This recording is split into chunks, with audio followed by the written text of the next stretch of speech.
Welcome to the podcast, Stories from the World of Science. Our mission is to explain science in a simple and fun form that is open to all.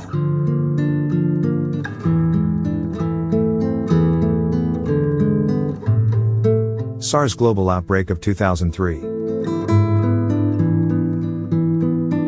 On February 28, 2003, the local office of the World Health Organization in Vietnam received a call from a small private hospital with a capacity of no more than 60 beds. 2 days before, its staff admitted a patient showing symptoms of atypical flu. To rule out a potential case of bird flu, they requested the help of WHO's experts to try and determine what the disease really was. Their call was answered by Carlo Urbani, an Italian-born contagious disease specialist and Doctors Without Borders veteran who, as the president of the Italian section of this important medical society, was a member of the delegation which received the Nobel Peace Prize in 1999.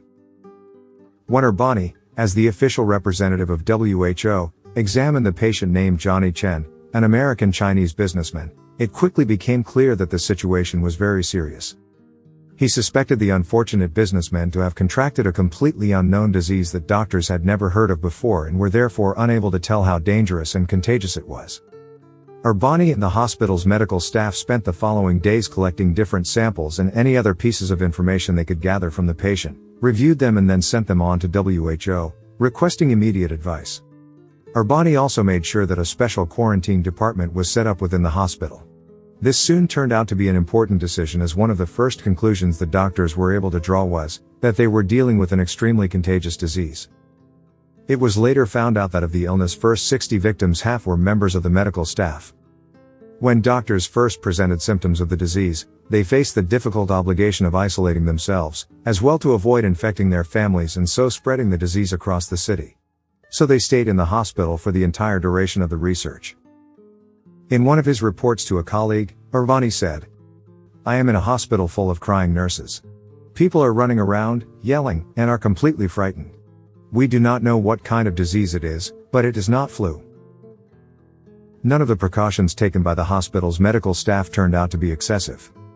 It soon became obvious that this was a case of a new viral disease which was not only highly contagious, but also very dangerous. They were unaware of this during the first weeks, but statistics later showed that 1 patient out of 10 died.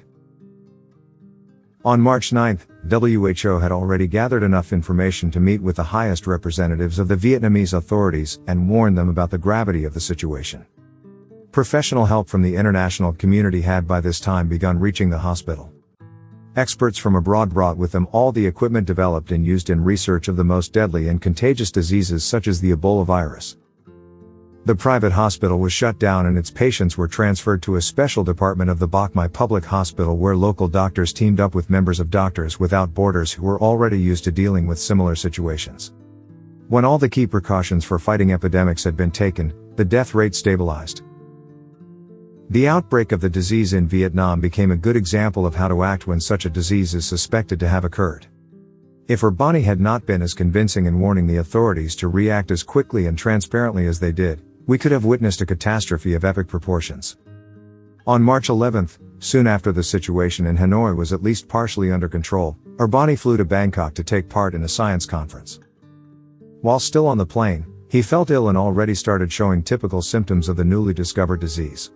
A colleague was waiting for him at the airport, but he did not let him come near as it was obvious that the virus had attacked him as well.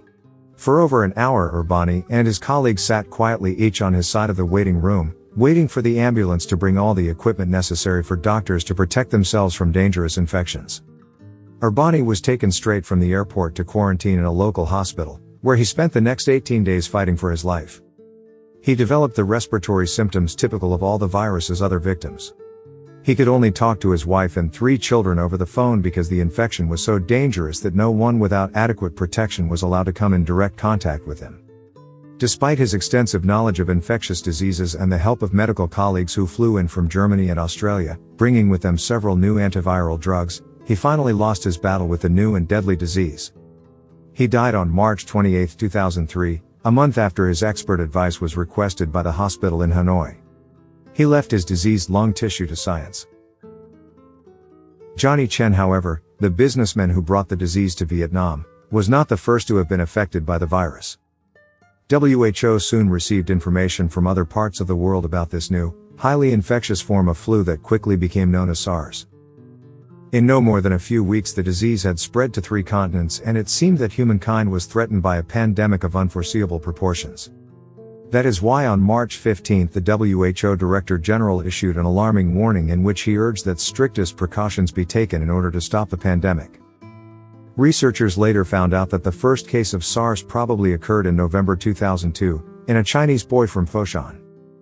On the November 16, 2002, he was admitted into the local public hospital with an atypical respiratory disease. How he had contracted the disease remains unknown, but we do know that he recovered after infecting several others who quickly spread the disease first across China and Hong Kong, then across the globe. In China, the first great disease carrier, as epidemiologists call individuals who, due to their lifestyle or workplace, are likely to infect a large number of people, was a fish merchant called Zhao Zuofeng who caught the virus in January 2003 in Guangzhou. He not only transmitted the disease to the staff of 3 hospitals, but also to a nephrology professor who had just left for Hong Kong. There he stayed in room 911 on the 9th floor of the Metropole Hotel. After only 10 days, the elderly professor succumbed to the disease after infecting several other guests of the hotel who were also staying on the 9th floor. In turn, they carried the disease to Toronto, Singapore, and Vietnam. It was during his business trip from Shanghai to Hanoi that Johnny Chen, the man who carried the disease to Vietnam, made a stop in Hong Kong and spent the night on the 9th floor of the Metropole Hotel. On March 15, when WHO issued a warning urging all travelers to be extremely cautious, no one knew much about the disease, except that it was a highly contagious form of atypical pneumonia. At first, experts suspected it was a modified flu virus, the symptoms of the disease indeed implied, but tests did not confirm this hypothesis. Because the lungs of the deceased were extremely damaged, suspicions arose that it might even be a case of lung plague, but as antibiotic treatment had no effect, this hypothesis was rejected as well. Soon, scientists agreed that SARS was the first serious new illness discovered in the 21st century. On March 17, WHO assembled a team of the best microbiologists, virologists, epidemiologists, and clinicians in the world to battle against the new disease.